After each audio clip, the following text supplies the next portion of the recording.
What's going on, guys? It's Barry here with the Scryguys, and today we're coming up with another deck tech. Now, if you recognize the art on the background, then you know who we're going to be talking about. So let's get into it.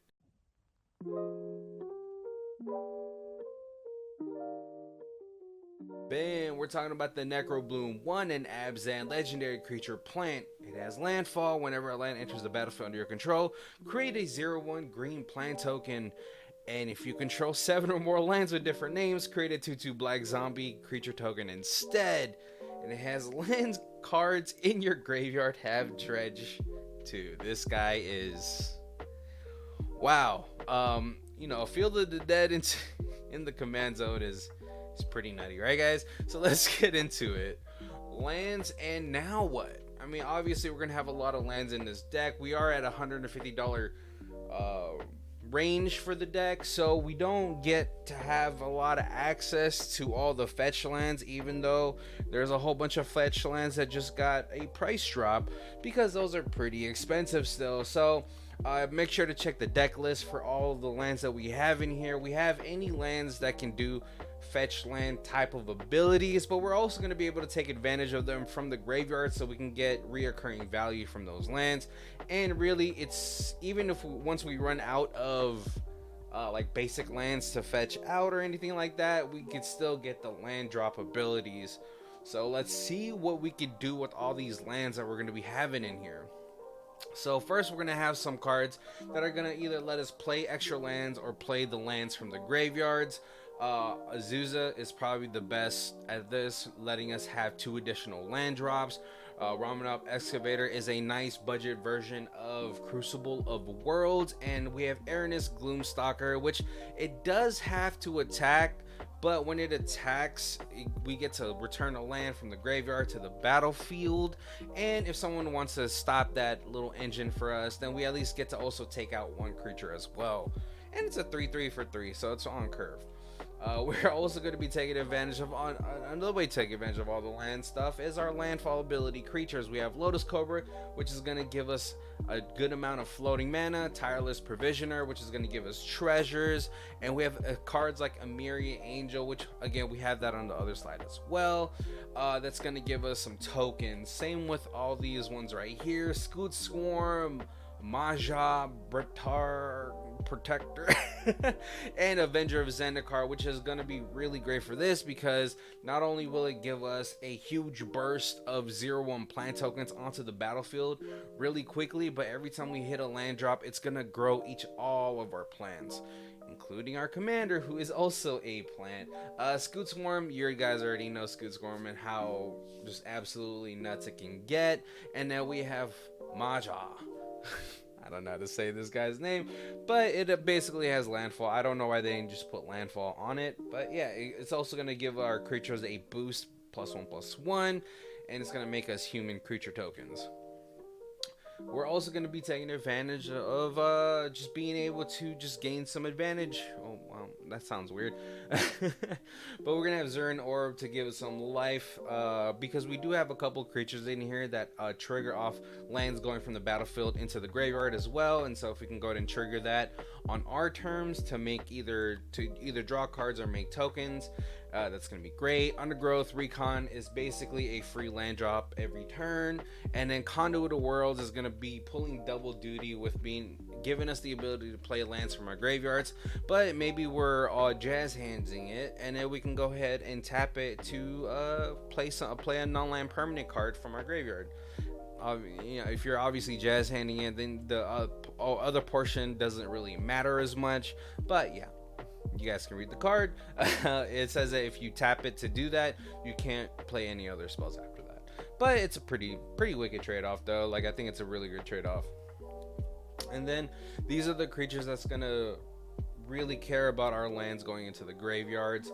So the Gitrog Monster, classic landfall commander, or like lands commander, getting us draw for every time a land enters the every time a land hits the graveyard. It doesn't matter if it's from milling or if it's from our hand or from the board. really great. And also gives us an extra land drop per turn. Titania is going to, when it ETBs, give us a land back from the graveyard to the battlefield. And whenever a land is put into the graveyard, we get a 5/3. And then we have Thalia and the Gitrog monster. It's going to let us play an additional land. It's going to make creatures on non-basic lands into the battlefield tapped. And then whenever it attacks, we can sack a creature or a land, then draw a card. So yeah, really great. I mean, obviously Thalia and the Gitrog monster is a really great monster to slow all our opponents down and sort of help us either catch up or just keep drawing cards or anything like that. And you know, 4/4 with first strike and death touch is a really solid stat line. So we got tokens. Now what? Sorry, I did not know what to name these sections. But yeah, we're gonna be making a bunch of tokens. Kumbal Profiteering Mayor is probably one of the new pet cards that I have in my back of my head all the time. Only because Dockside Extortionist runs rampant in every format that it's legal in, and so us being able to take advantage of that as well is really great. But then whenever one or more tokens enters the battlefield under our control, we also have a very aristocrat type of effect where each opponent will lose life, we gain a life. Benny Brax, the zoologist, is great. You can convoke it, so essentially it could just be 1 mana for a 3/2. And at the beginning of each end step, if you create a token this turn, draw a card.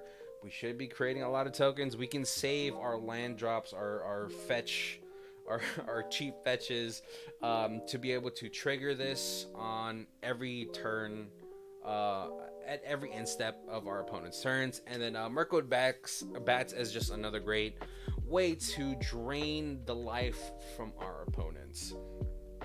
Oh wow. Insidious Roots is great because it's going to give all of our tokens the ability to tap for mana. This one says that whenever one or more creature cards leave your graveyard, create a 0/1 plant token, then put a 1/1 counter on each plant you control. We do have a fair amount of recursion in this deck. I didn't put it in the slides, but it's definitely in the deck list. Go ahead and check that down below.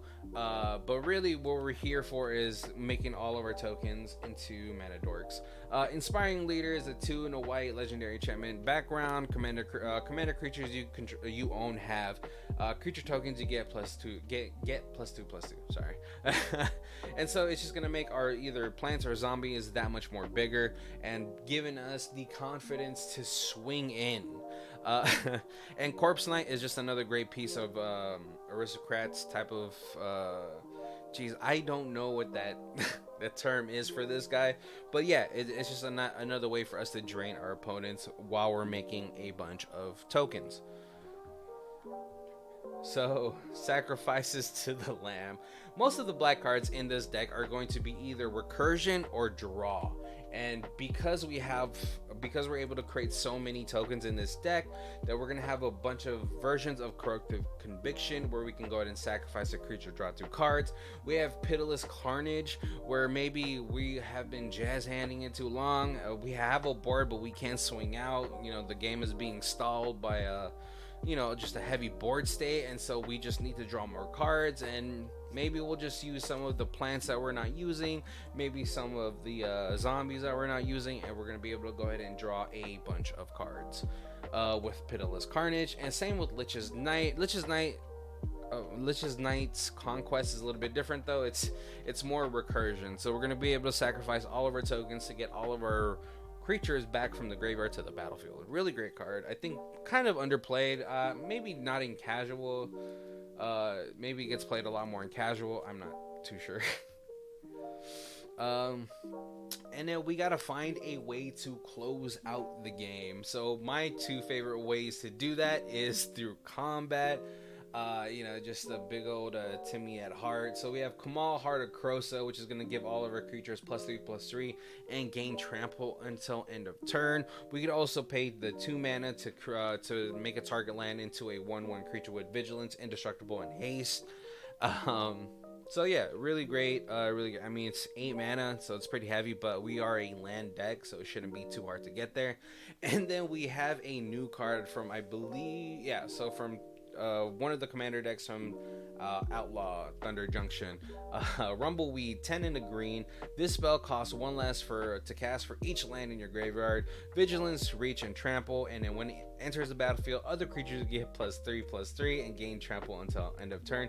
It's a one-shot, but sometimes you kind of need them not to see what's coming, like how you would with Kamal, Heart of Krosa. If you're able to play this for 1 mana and give your whole board +3/+3 Trample out of nowhere, it's gonna possibly end the game, you know, because people will sort of try to calculate everything, and if if that's not on the board, they're not gonna calculate the +3/+3 and the trample on top of that.